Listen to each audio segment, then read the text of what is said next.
Сәлеметсіздер ме, құрметті оқушылар? Бүгін математикадан 4-ші сыныптың 122-ші сабағын қарастырамыз. Ол қорытындылау деп аталады.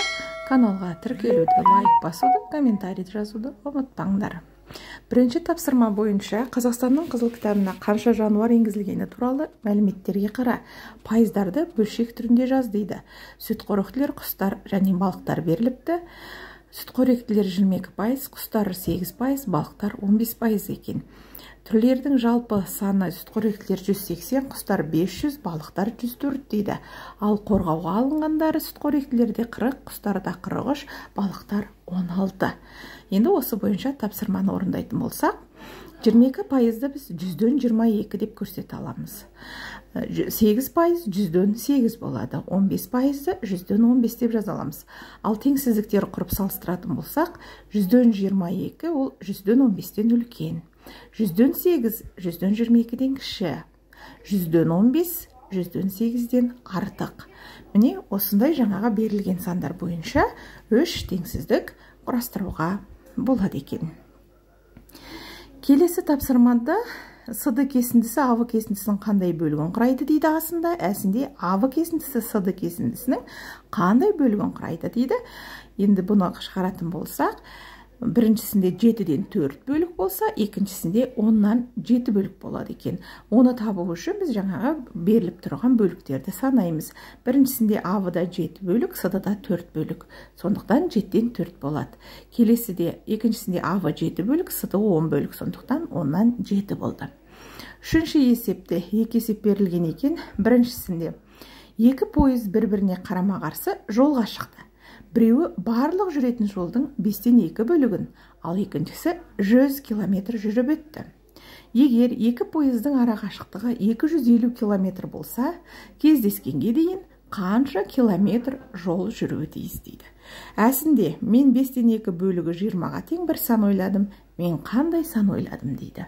Енді асын шығаратын болсақ, жалпы жол 250 км, біріншісі жүргені 5-тен 2 бөлігі осының, екіншісі 100 км.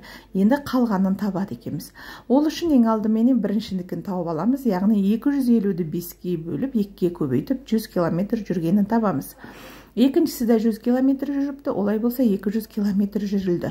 Енді 250-ден 200 аламыз, сонда 50 км әлі қалған екен.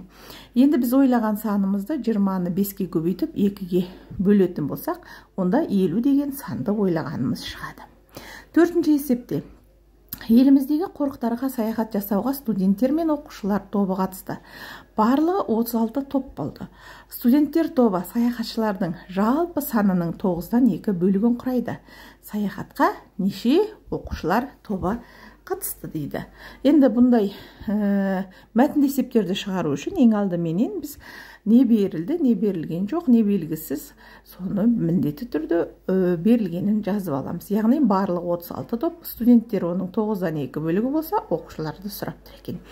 Ең алдымен студенттердің тобын табамыз, яғни 36-ны 9-ға бөліп 2-ге көбейту арқылы 8 топ студенттер екенін шығара аламыз.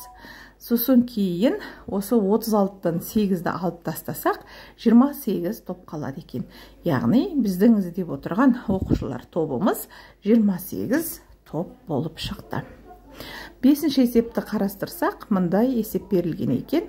Біріншісінде 140 алу, 135 алу деп, жақшаның ішін бір-біріне қосып 140-дан 101 деп, одан 140-дан 9-ды алып тастаймыз да, 140-дан деп, жаңағы 135-тен 101-ді, одан 9-ды алып тастаймыз. Сонда бізде 140-дан 125 деген сан шығады.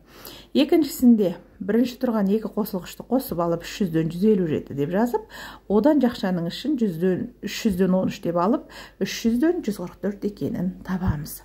Алтыншы есепте 1 тонна сүттен 83 килограмм ірімшік алынады, 996 килограмм ірімшік алу үшін қанша сүт керек дейді. Бұл жерде 996-ны 83-ге бөліп 1-ге көбейтетін болсақ, бізде 12 тонна сүт керек сүт шығады. Яғни 996 килограмм ірімшік алу үшін бізге 12 тонна сүт қажет екендігі шығады. Балалар, егер үлгермей жатсаңыздар, тоқтатып қоюға, қайталап көруге болады. Сұрақтарың болып жатса есептері бойынша комментарий жазып қалдырсаңдар, мен міндетті түрде жауап беремін. Жетінші тапсырма. Хайуанаттар бағындағы бунақ денелілер бөлімінде 8 қоңыз бен өрмекші бар. Олардың барлығында 54 аяқ бар. Егер қоңыздың 6 аяғы, өрмекшінің 8 аяғы болса, бөлімде әрқайсысынан қанша бунақ денелі бар дейді. Яғни неше қоңыз, неше өрмекші бар екенін табуымыз қажет. Яғни қоңыз бен өрмекшінің 8 бас, 54 аяқ екен. Қоңызда 6 аяқ болса, сонда біз қоңызды x деп белгілеп ап, өрмекшіні 8-ден x-ті алу деп белгілейміз. Яғни қоңызды енді 6 аяғына көбейтіп, оған 8 алу x өрмекшіні 8 аяғына көбейтсек, бізде барлығы 54 аяққа теңескен теңдеу шығады. Осы теңдеуді шешу арқылы біз x тең 5, яғни қоңыздың 5 екенін таба аламыз да, 8-ден 5-ті алып, 3 өрмекшіні таба аламыз. Келесі есеп. Хайуанаттар бағындағы жануарлар үшін бір бригада 10-нан 7 тонна, екіншісі одан 10-нан 3 тонна кем көкөніс жинады. Барлығы қанша килограмм көкөніс жиналды дейді. Енді бұл жерде де міндетті түрді белгілеулерін жазып, не белгілі, не белгісіз екенін міндетті түрді қарастырып алу керек. Мәтінді есептерді балалар бірнеше рет оқу арқылы түсініп барып берілгенін жазсаңдар болады. Яғни бірінші бригада 10-нан 7 тонна, екінші бригада 10-нан 3 тонна кем, барлық тоннан табу керек екен. Яғни біз 10-нан 7 біріншіге қосамыз, 10-нан 7 алынған 10-нан 3-ті. Сонда 10-нан 7 қосу 10-нан 4 тең 10-нан 11 тонна болады. Енді 10-нан 11 деп бұрыс бөлшек болып тұр. Біз оны килограммға айналдырамыз, немесе дұрыс бөлшекке айналдыра алады екенбіз. Олай болса, 1000-ды 10-ға бөліп, 11-ге көбейтіп, 1100 килограмм деп таба аламыз.